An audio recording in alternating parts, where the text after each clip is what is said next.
मारा किसी ने बहुत सड़ी है तब इस सुबह था।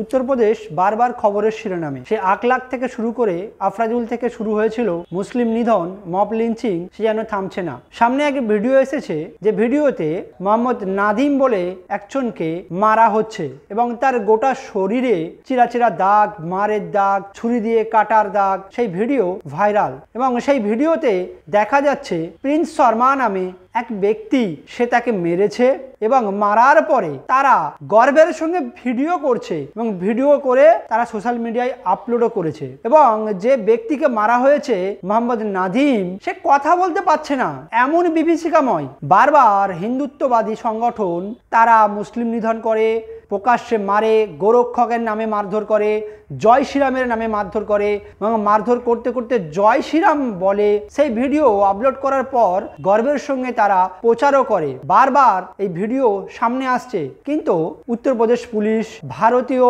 শাসন ব্যবস্থা তারা হাতে হাত ধরে বসে আছে, তারা তাদের শাস্তি দেয় না। বিভিন্নভাবে যখন চারিদিক থেকে সমালোচনার ঝড় ওঠার পরে বিচার ব্যবস্থা কিছুটা লজ্জা পড়ে তাদের নামে এফআইআর করে গ্রেপ্তার করে, কিছুদিন পর তাদেরকে আবার ছেড়েও দেওয়া হয়। তখন আবার এই হিন্দুত্ববাদী সংগঠনগুলো ফুলমালা পরিয়ে তাদেরকে বরণ করে। আমরা বারবার সেটা দেখেছি, সেই আসিফা কাণ্ড থেকে শুরু করে তাবরেজান সারির কাণ্ড থেকে শুরু করে বারবার আমরা দেখেছি তাদেরকে যখন ছেড়ে দেওয়া হয় ফুলমালা দিয়ে বরণ করা হয়। এবং এমনকি গুজরাট দাঙ্গাতে যারা কারাদণ্ড ছিল, মৃত্যুদণ্ড প্রাপ্ত আসামি ছিল, তাদেরকেও যখন ক্ষমতা রদবদল হওয়ার পর সুপ্রিম কোর্ট থেকে তাদেরকে ছেড়ে দেওয়া হয়, তাদের দোষ কিছু নাই বলে তাদেরকে মুক্ত করে দেওয়া হয়। সেই দেখেছি তাদেরকেও ফুলমালা পরানো হয়েছে।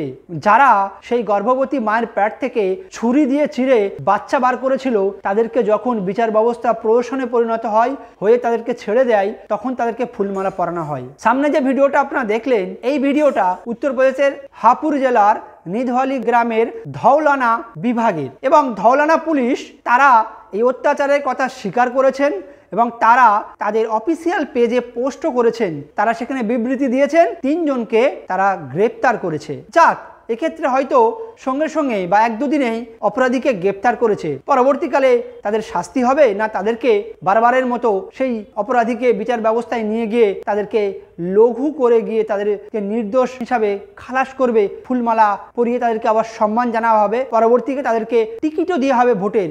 যেমন করে আকলাককে মারার পর সম্বিত সোমকে টিকিট দিয়ে বিধায়ক করা হয়েছে, হয়তো এদেরকেও দেখব কোনো ছোটোখাটো নির্বাচনের তাদেরকে টিকিট দেওয়া হয়েছে গ্রাম্য নির্বাচনগুলোতে। আপনারা দেখুন সেই নারকীয়, ন্যাক্কারজনক, ঘৃণিত অত্যাচারের ভিডিও।